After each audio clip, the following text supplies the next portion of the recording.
Hello friends, welcome to my channel जिसका नाम है सिमरन पंजाबी। ये चैनल मैं खास तौर पे पंजाबी ਦੇ ਸਟੂਡੈਂਟ ਲਈ ਬਣਾਇਆ ਹੈ। ਸੋ ਇੱਥੇ ਮੈਂ ਤੁਹਾਨੂੰ ਪੰਜਾਬੀ ਦੇ ਜਿੰਨੇ ਵੀ ਟੌਪਿਕ ਹੈ ਜੋ ਕਿ ਐਨਡੀਏ ਐਗਜ਼ਾਮ ਦੇ ਨਾਲ ਰਿਲੇਟਡ ਹੈ ਉਹਨਾਂ ਦੀ ਤਿਆਰੀ ਕਰਵਾਉਣੀ ਹੈ। ਸੋ ਤੁਸੀਂ ਇੱਥੇ ਆ ਕੇ ਮੇਰੇ ਚੈਨਲ ਨੂੰ ਸਬਸਕ੍ਰਾਈਬ ਜ਼ਰੂਰ ਕਰ ਲਓ, ਨਾਲ ਦੇ ਨਾਲ ਬੈਲ ਆਈਕਨ ਨੂੰ ਜ਼ਰੂਰ ਦਬਾ ਲਓ ਤਾਂ ਜੋ ਤੁਹਾਨੂੰ ਨੋਟੀਫਿਕੇਸ਼ਨ ਮਿਲਦੀ ਰਹੇ ਕਲਾਸਿਸ ਤੇ। ਇਸ ਤੋਂ ਇਲਾਵਾ ਮੈਂ ਤੁਹਾਨੂੰ ਦੱਸ ਦਿੰਦੀ ਆ ਕਿ ਮੈਂ ਐਜੂਕੇਟਰ ਵੀ ਹੈਗੀ ਆ ਅਨਅਕੈਡਮੀ ਦੇ ਉੱਤੇ, ਤੇ ਅਨਅਕੈਡਮੀ ਤੇ ਮੈਂ 2018 ਤੋਂ ਪੜ੍ਹਾ ਰਹੀ ਹਾਂ ਪੇਪਰ ਸੈਕਿੰਡ ਦਾ, ਉੱਥੇ ਮੇਰੇ ਕਲਾਸਿਸ ਲੱਗਦੇ ਨੇ। ਤੇ ਹੋਰ ਜਾਣਕਾਰੀ ਲਈ ਤੁਸੀਂ ਅਨਅਕੈਡਮੀ ਤੇ ਫੋਲੋ ਕਰੋ, YouTube ਤੇ ਟੈਲੀਗ੍ਰਾਮ ਦੇ ਉੱਤੇ ਜਾ ਕੇ ਵੀ ਫੋਲੋ ਜ਼ਰੂਰ ਕਰ ਸਕਦੇ ਹੋ, ਠੀਕ ਹੈ। ਸੋ ਉੱਥੇ ਤੁਹਾਨੂੰ ਜਾ ਕੇ ਮੇਰੀ ਪ੍ਰੋਫਾਈਲ ਮਿਲੇਗੀ ਸਿਮਰਨਪ੍ਰੀਤ ਕੌਰ। ਉੱਥੇ ਪਲੱਸ ਕੋਰਸਿਸ ਤੇ ਫ੍ਰੀ ਕੋਰਸਿਸ ਹੋਣਗੀਆਂ, ਜਿੱਥੇ ਤੁਸੀਂ ਜਾ ਕੇ ਪਲੱਸ ਕੋਰਸ ਤੇ ਫ੍ਰੀ ਕੋਰਸ ਦੇਖ ਸਕਦੇ ਹੋ। ਪਲੱਸ ਕੋਰਸ ਪੈਸੇ ਦੇ ਕੇ ਹੁੰਦੇ ਨੇ ਤੇ ਉਹ ਤੁਸੀਂ ਅਗਰ ਸਬਸਕ੍ਰਿਪਸ਼ਨ ਲਿਆ ਹੋਏਗਾ ਪਲੱਸ ਦਾ ਤਾਂ ਹੀ ਤੁਹਾਨੂੰ ਮਿਲਣਗੇ, ਤੇ ਉਸ ਦੇ ਵਿੱਚ ਡਿਟੇਲ ਸਟੱਡੀ ਮੈਂ ਕਰਵਾਉਣੀ ਆ। ਪਲੱਸ ਦੇ ਵਿੱਚ ਫ੍ਰੀ ਕੋਰਸਿਸ ਦੇ ਵਿੱਚ ਜ਼ਿਆਦਾਤਰ ਸਾਡੇ MCQs ਹੀ ਚੱਲਦੇ ਨੇ। ਇਹ ਰਹੀ ਫ੍ਰੀ ਕਲਾਸਿਸ ਜਿਹੜੀਆਂ ਮੇਰੀਆਂ ਚੱਲਦੀਆਂ ਪਈਆਂ ਨੇ, ਇਹ ਰੋਜ਼ ਦੇ ਰੋਜ਼ ਮੈਂ ਲੈਂਦੀ ਹਾਂ ਤੇ ਇਸ ਵਿੱਚ ਨਿਊ ਟੌਪਿਕ ਰਿਲੇਟਡ ਹੁੰਦੇ ਨੇ MCQs ਦੇ। ਇਸ ਤੋਂ ਇਲਾਵਾ ਅਗਰ ਤੁਸੀਂ ਅਨਅਕੈਡਮੀ ਤੇ ਜਾਓਗੇ ਤੁਹਾਨੂੰ ਫ੍ਰੀ ਸਪੈਸ਼ਲ ਕਲਾਸਿਸ ਮਿਲ ਜਾਂਦੀਆਂ ਨੇ, ਪੇਪਰ 1 ਤੇ ਪੇਪਰ ਸੈਕਿੰਡ ਦੋਨਾਂ ਦੀਆਂ। ਐਜੂਕੇਟਰ ਦੋਨਾਂ ਦੇ ਮਿਲਣਗੇ ਤੁਹਾਨੂੰ ਉੱਥੇ। New MCQs related with Punjabi subject ਦੀ ਮੈਂ ਰੋਜ਼ ਤੇ ਰੋਜ਼ ਕਰਵਾਉਣੀ ਆ। ਪੋਸਟ ਸੈਸ਼ਨ ਵੀ ਹੁੰਦਾ ਹੈ ਜਦੋਂ ਅਸੀਂ MCQs ਕਰਦੇ ਹਾਂ। ਲਾਈਵ ਕੁਇਜ਼ ਰਿਲੇਟਡ ਪੇਪਰ 1 ਦੇ ਲਾਈਵ ਕੁਇਜ਼ ਚੱਲਦੇ ਰਹਿੰਦੇ ਨੇ ਪੇਪਰ 1 ਦੇ ਅਨਅਕੈਡਮੀ ਲਰਨਿੰਗ ਐਪ ਦੇ ਉੱਤੇ, ਤੇ ਉਹ ਮੈਂ ਤੁਹਾਨੂੰ ਕੋਡ ਵਗੈਰਾ ਸੈਂਡ ਕਰਦੀ ਹਾਂ ਜਿਸ ਤੋਂ ਤੁਸੀਂ ਕਰ ਸਕਦੇ ਹੋ। ਉਸ ਤੋਂ ਇਲਾਵਾ PDF ਵੀ ਤੁਹਾਨੂੰ ਮਿਲਦੇ ਨੇ, ਜੇਕਰ ਤੁਸੀਂ ਡਾਊਨਲੋਡ ਕਰਨੇ ਹੁੰਦੇ ਨੇ ਉਹ ਵੀ ਤੁਸੀਂ ਨਾਲ ਦੇ ਨਾਲ ਪੰਜਾਬੀ ਦੇ ਕਰ ਸਕਦੇ ਹੋ। ਪਲੱਸ ਵਾਲੇ ਸਿਰਫ ਪਲੱਸ ਵਾਲੇ ਤੇ ਸਪੈਸ਼ਲ ਦੋਨੇ ਕਰ ਸਕਦੇ ਨੇ, ਤੇ ਜਿਹੜੇ ਸਪੈਸ਼ਲ ਵਾਲੇ ਹੁੰਦੇ ਸਿਰਫ ਫ੍ਰੀ ਵਾਲੇ ਹੀ ਕਰ ਸਕਦੇ ਨੇ। ਅਗਰ ਤੁਸੀਂ ਇੰਟਰਸਟਿਡ ਹੈਗੇ ਨੇ ਉੱਥੇ ਪਲੱਸ ਕੋਰਸਿਸ ਜੁਆਇਨ ਕਰਨ ਵਾਸਤੇ ਤਾਂ ਤੁਹਾਨੂੰ ਰੈਫਰਲ ਕੋਡ ਯੂਜ਼ ਕਰਨਾ ਪਏਗਾ। ਮੇਰਾ SIMU1 ਰੈਫਰਲ ਕੋਡ ਹੈ, ਉੱਥੇ ਜਾ ਕੇ ਤੁਸੀਂ ਇਹ ਯੂਜ਼ ਕਰ ਸਕਦੇ ਹੋ। ਇਸ ਤੋਂ ਇਲਾਵਾ ਸਪੈਸ਼ਲ ਕਲਾਸਿਸ ਦੇ ਵਿੱਚ ਵੀ, ਤੇ ਸਰਚ ਜਾ ਕੇ ਕਰੋ ਸਿਮਰਨਪ੍ਰੀਤ ਕੌਰ ਅੱਜ ਹੀ, ਤੇ ਜਾ ਕੇ ਫੋਲੋ ਜ਼ਰੂਰ ਕਰੋ ਮੈਨੂੰ ਉੱਥੇ। ਸੋ ਸਾਡੇ ਟੌਪਿਕ ਜਿਹੜਾ ਅਸੀਂ ਕੱਲ ਤੋਂ ਛੱਡਿਆ ਸੀ, ਇਸ ਦੇ ਵਿੱਚ ਅਸੀਂ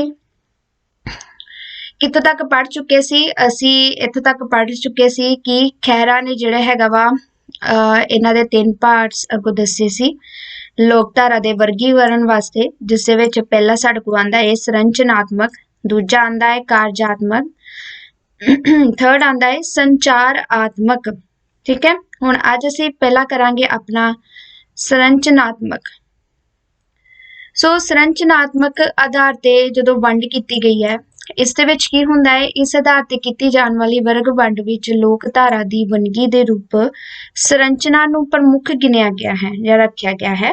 ਲੋਕਧਾਰਾ ਦੇ ਵਿਭਿੰਨ ਰੂਪ ਵਿਭਿੰਨ ਵਰਗਾਂ ਵਿੱਚ ਰੱਖੇ ਜਾਂਦੇ ਹਨ ਅਤੇ ਸਮਾਨ ਰੂਪ ਇੱਕ ਵਰਗ ਦੇ ਵਿੱਚ ਕੀ ਗਿਆ ਰੱਖੇ ਜਾਂਦੇ ਨੇ। ਸੋ ਜ਼ਿਆਦਾਤਰ ਅਗਰ ਅਸੀਂ ਇੱਥੇ ਦੇਖੀਏ ਤਾਂ ਜਿਵੇਂ ਸਭ ਤੋਂ ਪਹਿਲਾਂ ਆਉਂਦਾ ਨਾ, ਜਿਵੇਂ ਲੋਕ ਗੀਤ ਆਉਂਦੇ ਨੇ ਜਾਂ ਲੋਕ ਕਾਵਿ ਰੂਪ ਆਉਂਦੇ ਨੇ, ਤਾਂ ਉਹਨਾਂ ਸਾਰਿਆਂ ਨੂੰ ਇੱਕੋ ਕੈਟੇਗਰੀ ਦੇ ਵਿੱਚ ਡਿਵਾਈਡ ਕੀਤਾ ਜਾਂਦਾ ਹੈਗਾ ਵਾ, ਠੀਕ ਹੈ। ਉਹਨਾਂ ਨੂੰ ਜਿਵੇਂ ਅਲੂਹਣੀ ਹੋ ਗਈ, ਕੀਰਨੇ ਹੋ ਗਏ, ਫਿਰ ਘੋੜੀਆਂ ਹੋ ਗਈਆਂ, ਛੰਦ ਹੋ ਗਈਆਂ, ਹੋ ਗਏ ਦੋਹਰੇ। ਇਸ ਤੋਂ ਇਲਾਵਾ ਬਾਕੀ ਜਿਹੜੇ ਸਾਰੇ ਇੱਕੋ ਲੋਕ ਕਾਵਿ ਦੀ ਸ਼੍ਰੇਣੀ ਦੇ ਵਿੱਚ ਹੀ ਆਉਣਗੇ। ਅਗਰ ਗਾਥਾਵਾਂ ਹੈ ਉਹ ਸਾਰੀਆਂ ਗਾਥਾਵਾਂ ਦੀ ਸ਼੍ਰੇਣੀ ਦੇ ਵਿੱਚ ਆਉਣਗੇ। ਇਸ ਤੋਂ ਇਲਾਵਾ ਅਗਰ ਪਹਿਰਾਵਾ ਦਿੱਤਾ ਹੈ, ਜਿਹੜੇ ਜਿਹੜੇ ਪਹਿਰਾਵੇ ਨੇ ਉਹ ਵੀ ਇੱਕੋ ਕੈਟੇਗਰੀ 'ਚ ਆਉਣਗੇ। ਸੋ ਇਸ ਤਰ੍ਹਾਂ ਸੰਰਚਨਾਤਮਕ ਆਧਾਰ ਤੇ ਇਸ ਤਰ੍ਹਾਂ ਵੰਡ ਕੀਤੀ ਜਾਂਦੀ ਹੈ ਕਿ ਹਰ ਇੱਕ ਚੀਜ਼ ਇੱਕ ਸਮਾਨ ਵਰਗ ਦੇ ਵਿੱਚ ਰੱਖੀ ਜਾਵੇ। ਜਿਵੇਂ ਹੁਣ ਮੈਂ ਪਹਿਲਾਂ ਹੀ ਤੁਹਾਨੂੰ ਦੱਸ ਦਿੱਤਾ ਹੈ, ਕੈਟੇਗਰੀਜ਼ ਵੰਡ ਦਿੱਤੀ ਜਾਂਦੀ ਨੇ, ਤਾਂ ਉਸ ਕੈਟੇਗਰੀ ਦੇ ਨਾਲ ਰਿਲੇਟਡ ਜੋ ਵੀ ਚੀਜ਼ਾਂ ਨੇ ਇੱਕੋ ਕੈਟੇਗਰੀ ਦੇ ਵਿੱਚ ਹੀ ਆ ਜਾਂਦੀਆਂ ਨੇ। ਸੋ ਇਸ ਚੀਜ਼ ਨੂੰ ਅਸੀਂ ਸੰਰਚਨਾਤਮਕ ਆਧਾਰ ਕਹਿੰਦੇ ਨੇ, ਤੇ ਪੱਛਮ ਦੇ ਬਹੁਤੇ ਵਿਦਵਾਨਾਂ ਨੇ ਇਸ ਆਧਾਰ ਨੂੰ ਮੁੱਖ ਰੱਖ ਕੇ ਹੀ ਲੋਕਧਾਰਾ ਦੀ ਵੰਡ ਜਾਂ ਵਰਗ ਵੰਡ ਕੀਤੀ ਹੈ। ਸੋ ਇਹ ਮੇਨ ਇੱਕ ਸਿੰਪਲ ਤਰੀਕਾ ਹੈ ਲੋਕਧਾਰਾ ਦੀ ਵੰਡ ਕਰਨ ਵਾਸਤੇ, ਕਿ ਸਾਨੂੰ ਈਜ਼ੀ ਪਤਾ ਲੱਗ ਜਾਂਦਾ ਹੈ ਜਦੋਂ ਅਸੀਂ ਪੜ੍ਹਦੇ ਹਾਂ ਕੋਈ ਚੀਜ਼, ਕਿ ਜਿਹੜੀ ਚੀਜ਼ ਉਸ ਦੇ ਨਾਲ ਸੰਬੰਧਿਤ ਹੋਏਗੀ ਸਾਨੂੰ ਫਟਾਫਟ ਮਿਲ ਜਾਏਗੀ, ਕਿਉਂਕਿ ਸਾਨੂੰ ਪਤਾ ਹੈ ਲੋਕ ਗੀਤ ਦੇ ਨਾਲ ਸੰਬੰਧਿਤ ਹੈ, ਇਹ ਲੋਕ ਵਿਸ਼ਵਾਸ ਨੇ, ਇਹ ਲੋਕ ਮਨੌਤਾਂ ਹੈ, ਇਹ ਜਾਦੂ ਟੂਣਿਆਂ ਦੇ ਵਿੱਚ ਆਉਂਦੇ। ਸੋ ਸਾਨੂੰ ਸਹੀ ਤਰੀਕੇ ਨਾਲ ਈਜ਼ੀ ਵੇ ਦੇ ਵਿੱਚ ਚੀਜ਼ਾਂ ਵੀ ਲੱਭ ਜਾਂਦੀਆਂ ਨੇ। ਸੋ ਇਹ ਸੰਰਚਨਾਤਮਕ ਆਧਾਰ ਤੇ ਵੰਡ ਕੀਤੀ ਜਾਂਦੀ ਹੈ। ਕਾਰਜਾਤਮਕ ਆਧਾਰ ਤੇ ਆਇਂਦਾ ਹੈਗਾ ਵਾ, ਜਿਵੇਂ ਇਸ ਦੇ ਵਿੱਚ ਖਹਿਰਾ ਜਿਹੜੇ ਹੈਗੇ ਨੇ ਉਹਨਾਂ ਨੇ ਰੀਵਰ ਦਾ ਹਵਾਲਾ ਦਿੱਤਾ ਹੈ। ਉਹਨਾਂ ਨੇ ਕੀ ਕਿਹਾ ਹੈ, ਰੀਵਰ ਨੇ ਇਸ ਨੂੰ 4 ਖੇਤਰਾਂ ਦੇ ਵਿੱਚ ਅੱਗੋਂ ਵੰਡਿਆ ਸੀ। ਕਿਰਿਆ ਖੇਤਰ ਆ ਜਾਂਦੇ ਨੇ, ਭਾਸ਼ਾ ਖੇਤਰ ਆਉਂਦੇ ਨੇ, ਵਿਗਿਆਨਕ ਖੇਤਰ ਤੇ ਸਾਹਿਤਕ ਖੇਤਰ। ਸੋ ਜਿਵੇਂ ਜਿਸ ਵਿੱਚ ਕੋਈ ਕਿਰਿਆ ਵਗੈਰਾ ਹੁੰਦੇ ਨੇ ਉਹਨਾਂ ਨੂੰ ਉਸੇ ਹਿਸਾਬ ਦੇ ਨਾਲ ਉਸ ਖੇਤਰ ਦੇ ਵਿੱਚ ਰੱਖਿਆ ਜਾਂਦਾ ਹੈ। ਇੱਕ ਆ ਜਾਂਦੇ ਨੇ ਭਾਸ਼ਾ ਖੇਤਰ ਦੇ ਨਾਲ ਸੰਬੰਧਿਤ, ਉਹਨਾਂ ਨੂੰ ਉਸੇ ਖੇਤਰ ਦੇ ਵਿੱਚ ਰੱਖਿਆ ਜਾਂਦਾ ਹੈ। ਫਿਰ ਵਿਗਿਆਨਕ ਖੇਤਰ ਦੇ ਨਾਲ ਜਿਹੜੇ ਸੰਬੰਧਿਤ ਹੈ ਉਹਨਾਂ ਨੂੰ ਵਿਗਿਆਨਿਕ ਖੇਤਰ ਦੇ ਵਿੱਚ, ਜਿਹੜੇ ਸਾਹਿਤਕ ਖੇਤਰ ਦੇ ਨਾਲ ਸੰਬੰਧਿਤ ਉਹਨਾਂ ਨੂੰ ਸਾਹਿਤਕ ਖੇਤਰ ਦੇ ਵਿੱਚ ਰਚਨਾਵਾਂ। ਖਹਿਰਾ ਦਾ ਵਿਚਾਰ ਹੈ ਕਿ ਲੋਕਧਾਰਾ ਵਿੱਚ ਇਹਨਾਂ ਖੇਤਰਾਂ ਦਾ ਨਿਖੇੜ ਕਰਨਾ ਬਹੁਤੇ ਕਠਿਨ ਹੈ। ਹਾਂ, ਕਿਉਂਕਿ ਹੁਣ ਦੇਖੋ ਪਿੱਛੇ ਅਸੀਂ ਜਦੋਂ ਪੜਿਆ ਹੈ ਸੰਰਚਨਾਤਮਕ ਦੇ ਵਿੱਚ ਸਿੰਪਲ ਹੈਗਾ ਸੀ, ਸਿੰਪਲ ਤਰੀਕੇ ਦੇ ਨਾਲ ਸਾਨੂੰ ਪਤਾ ਹੈ ਇਸ ਵਿੱਚ ਮਿਲ ਜਾਏਗਾ, ਅਸੀਂ ਇਹ ਸਿੰਪਲ ਲੱਭ ਸਕਦੇ। ਹੁਣ ਪਹਿਲਾਂ ਸਾਨੂੰ ਇਹ ਦੇਖਣਾ ਪਏਗਾ ਇਹ ਕਿਰਿਆ ਖੇਤਰ ਦੇ ਵਿੱਚ ਹੈਗਾ, ਇਹ ਭਾਸ਼ਾ ਖੇਤਰ ਦੇ ਵਿੱਚ ਹੈ ਇਹ ਰਚਨਾ, ਇਹ ਵਿਗਿਆਨਕ ਖੇਤਰ ਦੇ ਨਾਲ ਸੰਬੰਧਿਤ ਹੈ ਜਾਂ ਇਹ ਸਾਹਿਤਕ ਖੇਤਰ ਦੇ ਨਾਲ। ਸੋ ਉੱਥੇ ਅਸੀਂ ਕਨਫਿਊਜ਼ ਹੋ ਜਾਵਾਂਗੇ, ਸਾਨੂੰ ਇੰਨੀਆਂ ਚੀਜ਼ਾਂ ਯਾਦ ਰੱਖਣੀਆਂ ਵੀ ਔਖੀਆਂ ਹੋ ਜਾਂਦੀਆਂ ਨੇ। ਸੋ ਇਹ ਬਹੁਤ ਕਠਿਨ ਚੀਜ਼ ਆਉਂਦੀ ਇਸ ਵਿੱਚ। ਲੋਕਧਾਰਾ ਲੋਕਮਨ ਦਾ ਸਿੰਪਲ ਇੱਕ ਪ੍ਰਗਟਾ ਹੁੰਦਾ ਹੈ, ਇਸ ਲਈ ਨਿਰੋਲ ਵਿਗਿਆਨਕ ਖੇਤਰ ਦਾ ਨਿਖੇੜ ਕਰਨਾ ਸੰਭਵ ਨਹੀਂ ਹੈ।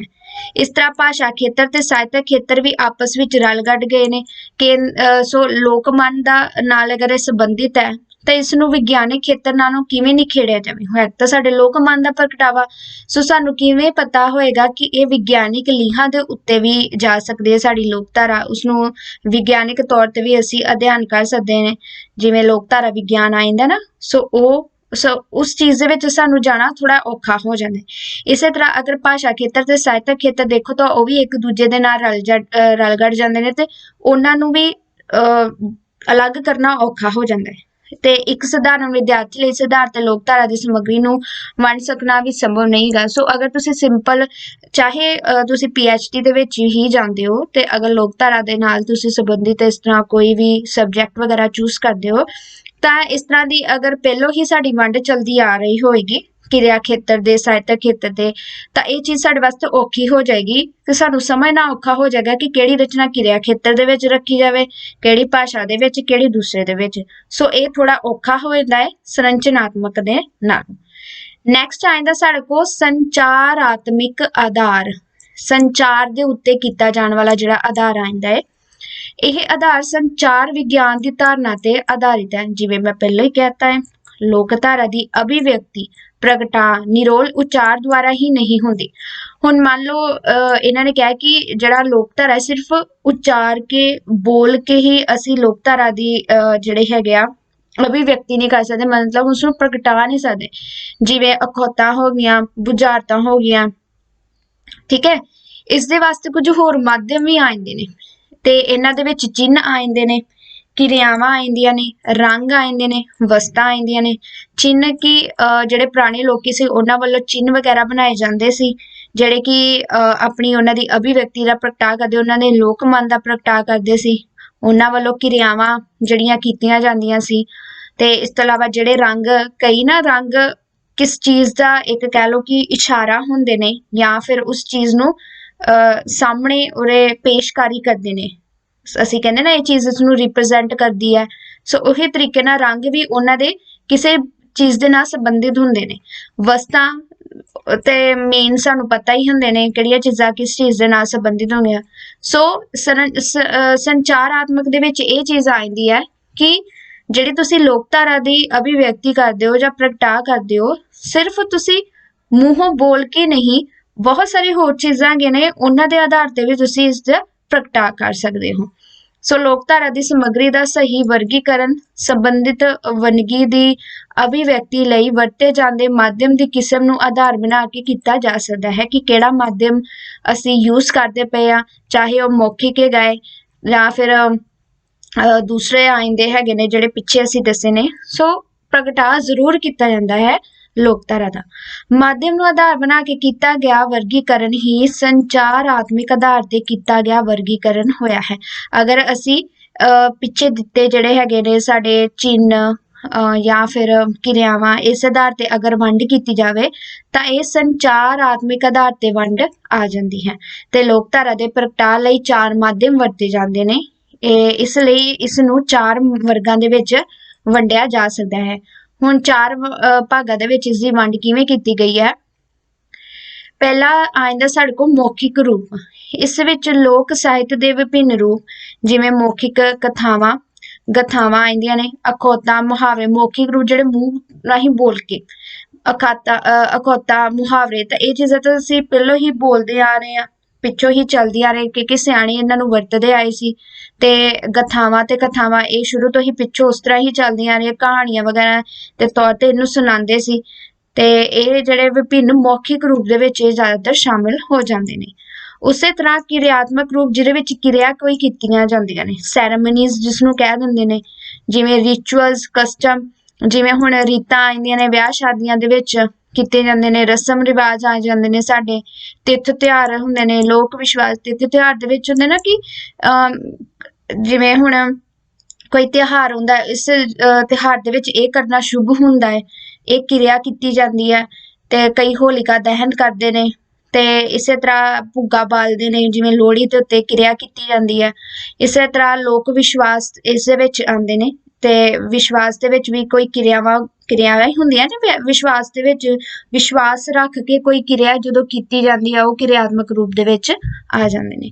ਪ੍ਰਦਰਸ਼ਿਤ ਰੂਪ ਵਿੱਚ ਮਤਲਬ ਆਉਂਦੇ ਕਿ ਪ੍ਰਦਰਸ਼ਨ ਕਰਨਾ, ਉਸਦੇ ਦੁਆਰਾ ਜਿਹੜੀ ਲੋਕ ਧਾਰਾ ਦਾ ਪ੍ਰਗਟਾਵਾ ਕਰਨਾ, ਜਿਸ ਦੇ ਵਿੱਚ ਸਾਡੇ ਕੋਲ ਸ਼ਿਲਪ ਕਲਾ ਆਉਂਦੀ ਆ, ਸਾਡੀ ਆਮ ਸ਼ਿਲਪ ਕਲਾ, ਫੁਲਕਾਰੀ ਵਗੈਰਾ ਆਉਂਦੇ ਨੇ, ਉਹਨਾਂ ਦੇ ਥਰੂ ਲੋਕ ਨਾਚ, ਜਿਹਦੇ ਥਰੂ ਅਸੀਂ ਆਪਣੇ ਪੁਰਾਣੇ ਸੱਭਿਆਚਾਰ ਨੂੰ ਦਿਖਾਉਂਦੇ ਹਾਂ। ਲੋਕ ਨਾਟ, ਕਈ ਨਾਟਕ ਹੈਗੇ ਨੇ ਪੁਰਾਣੇ, ਤੇ ਉਹਨਾਂ ਦੇ ਦੁਆਰਾ ਵੀ ਅਸੀਂ ਜਿਹੜੀ ਹੈਗੀ ਲੋਕ ਧਾਰਾ ਨੂੰ ਸਾਹਮਣੇ ਰੱਖਦੇ ਹਾਂ। ਅਖੰਡੀ ਰੂਪ, ਜਿਵੇਂ ਉਪਭਾਖਾ ਆਉਂਦੀ ਹੈ, ਜਿਵੇਂ ਉਪਭਾਸ਼ਾ ਦੇ ਕਈ ਵਰਡ ਜਿਹੜੇ ਹੈਗੇ ਨੇ, ਜਿਹੜੇ ਕਿ ਹੁਣ ਤਾਂ ਚਲੋ ਅਲੋਪ ਹੋ ਜਾਂਦੇ ਨੇ। ਕਈ ਜਗ੍ਹਾ ਤੇ ਅਗਰ ਤੁਸੀਂ ਜਾਓ ਤਾਂ ਅਜੇ ਵੀ ਪੁਰਾਣੇ ਲੋਕ ਇਸ ਤਰ੍ਹਾਂ ਦੀਆਂ ਭਾਸ਼ਾਵਾਂ ਯੂਜ਼ ਕਰਦੇ ਨੇ, ਤਾਂ ਉਹ ਵੀ ਸਾਨੂੰ ਪਤਾ ਲੱਗਦਾ ਕਿ ਸਾਡਾ ਇਹ ਪੁਰਾਣਾ ਸੱਭਿਆਚਾਰ ਹੈ।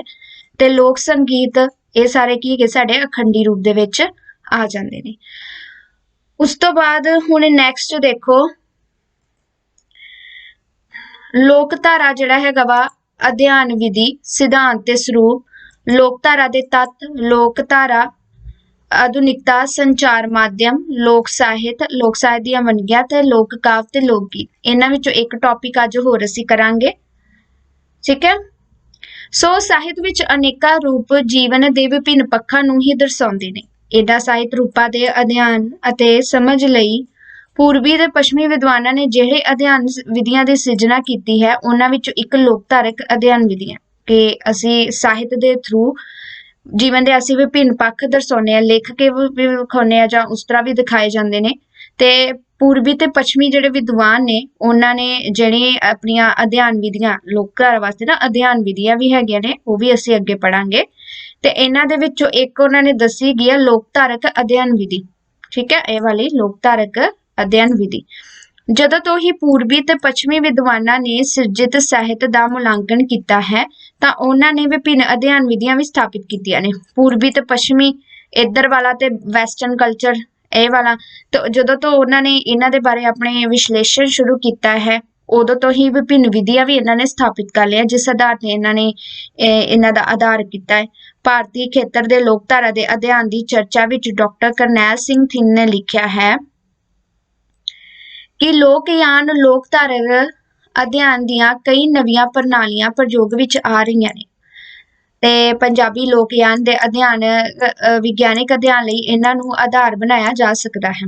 ਕਿ ਉਹਨਾਂ ਨੇ ਵੀ ਵੇਖਿਆ ਹੈ ਕਿ ਬਹੁਤ ਸਾਰੀਆਂ ਵਿਧੀਆਂ ਯੂਜ਼ ਕੀਤੀਆਂ ਜਾ ਰਹੀਆਂ ਜਿਹੜੇ ਲੋਕਯਾਨ ਵਾਸਤੇ, ਤੇ ਅਗਰ ਅਸੀਂ ਪੰਜਾਬੀ ਲੋਕਯਾਨ ਦੇ ਵਿਗਿਆਨਿਕ ਅਧਿਐਨ ਵਾਸਤੇ ਵੀ ਇਹਨਾਂ ਵਿੱਚੋਂ ਕੋਈ ਜੇਕਰ ਵਧੀਆ ਲੱਗਦੇ ਤਾਂ ਉਹਨਾਂ ਨੂੰ ਅਸੀਂ ਅਪਣਾ ਸਕਦੇ ਹਾਂ, ਜਿਸ ਦੇ ਵਿੱਚ ਸੰਰਚਨਾਵਾਦੀ, ਮਿਥਕ, ਮਾਨਵ ਵਿਗਿਆਨਕ, ਅਨੁਸ਼ਠਾਨਿਕ, ਇਤਿਹਾਸਿਕ, ਭੂਗੋਲਿਕ, ਸਮਾਜ ਵਿਗਿਆਨਿਕ, ਮਨੋਵਿਸ਼ਲੇਸ਼ਣਾਤਮਕ ਅਤੇ ਕਾਰਜਾਤਮਕ ਅਧਿਐਨ ਪ੍ਰਣਾਲੀਆਂ ਲੋੜੀਂਦ ਸਮੱਗਰੀ ਦਾ ਨਿਖੇੜ ਕਰਕੇ ਆਧੁਨਿਕ ਲੀਹਾਂ ਉੱਪਰ ਇਸ ਦੀ ਵਿਆਖਿਆ ਪ੍ਰਸਤੁਤ ਕਰ ਸਕਦੀਆਂ ਨੇ। ਇਹ ਸਾਰੀਆਂ ਜਿਹੜੀਆਂ ਵਿਧੀਆਂ ਨੇ, ਇਹਨਾਂ ਦੀ ਵਰਤੋਂ ਕਰਕੇ ਲੋਕਧਾਰਾ ਨੂੰ ਆਧੁਨਿਕ ਲੀਹਾਂ ਦੇ ਉੱਪਰ ਲਿਆ ਕੇ ਇਹਨਾਂ ਦੀ ਵਿਆਖਿਆ ਜਿਹੜੀ ਪ੍ਰਸਤੁਤ ਕੀਤੀ ਜਾ ਸਕਦੀ ਹੈ।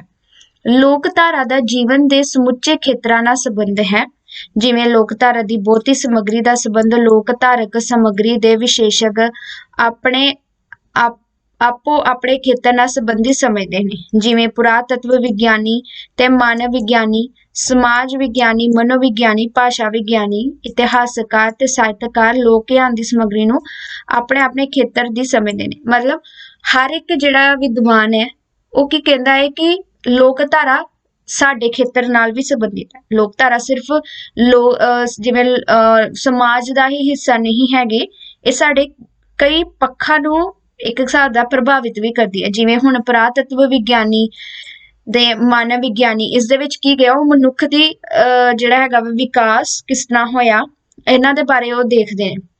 ਸਮਾਜ ਵਿਗਿਆਨੀ ਦੇ ਵਿੱਚ ਇਹ ਆਉਂਦਾ ਕਿ ਮਨੁੱਖ ਕਿਸ ਤਰ੍ਹਾਂ ਸਮਾਜ ਦੇ ਵਿੱਚ ਵਿਚਰ ਰਿਹਾ ਹੈ ਤੇ ਉਸ ਦੇ ਵਿੱਚ ਵੀ ਲੋਕਧਾਰਾ ਅਹਿਮ ਭੂਮਿਕਾ ਨਿਭਾਉਂਦੀ ਆ। ਮਨੋਵਿਗਿਆਨ ਯਾਨੀ ਕਿ ਮਾਈਂਡਲੀ ਉਹ ਕਿਸ ਤਰ੍ਹਾਂ ਆਪਣੇ ਆਲੇ ਦੁਆਲੇ ਰਹਿ ਰਿਹਾ ਹੈ, ਲੋਕਧਾਰਾ ਨੂੰ ਕਿਸ ਤਰ੍ਹਾਂ ਦੇਖ ਰਿਹਾ ਹੈ। ਸੋ ਹਰ ਇੱਕ ਜਿਹੜਾ ਵਿਦਵਾਨ ਹੈ ਆਪਣੇ ਖੇਤਰ ਦੇ ਨਾਲ ਲੋਕਧਾਰਾ ਨੂੰ ਜੋੜ ਕੇ ਜ਼ਰੂਰ ਦੇਖਦਾ ਹੈ। ਡਾਕਟਰ ਥਿੰਨ ਦਾ ਮੱਤ ਹੈ ਕਿ ਲੋਕਧਾਰਾ ਦੀ ਸਮੱਗਰੀ ਦੀ ਉਕਤ ਸਾਰੇ ਹੀ ਅਨੁਸ਼ਾਸਨਾਂ ਦੇ ਨਾਲ ਸਾਂਝ ਹੈ, ਕੋਈ ਇੱਕ ਦੇ ਨਾਲ ਹੀ ਸਾਂਝ ਨਹੀਂ ਹੈ। ਹਰ ਇੱਕ ਦੇ ਉੱਤੇ ਲੋਕਧਾਰਾ ਦਾ ਅਲੱਗ-ਅਲੱਗ ਅਸਰ ਪੈ ਰਿਹਾ ਹੈ ਤੇ ਹਰ ਇੱਕ ਦੇ ਉੱਤੇ ਲੋਕਧਾਰਾ ਜਿਹੜੀ ਹੈਗੀ ਆ ਪ੍ਰਭਾਵਿਤ ਹੋ ਰਹੀ ਹੈ। ਤੇ ਰਿਚਰਡ ਡੌਨਸਰ ਜਿਹੜੇ ਹੈਗੇ ਨੇ ਉਹਨਾਂ ਨੇ ਆਪਣੀ ਪੁਸਤਕ ਫੋਕਲੋਰ ਐਂਡ ਫੋਕ ਲਾਈਫ ਦੀ ਭੂਮਿਕਾ ਦੇ ਵਿੱਚ ਲੋਕਧਾਰਕ ਅਧਿਐਨ ਲਈ ਨਿਮਨਲਿਖਤ ਪ੍ਰਚਲਿਤ ਪ੍ਰਣਾਲੀਆਂ ਦੀ ਸੂਚੀ ਦਿੱਤੀ ਹੈ ਜੋ ਲੋਕਧਾਰਕ ਅਧਿਐਨ ਦੀ ਵਿਸ਼ਾਲ ਸਮੱਗਰੀ ਦੇ ਵਿਸ਼ਲੇਸ਼ਣ ਲਈ ਵਰਤੀਆਂ ਜਾ ਸਕਦੀਆਂ ਨੇ।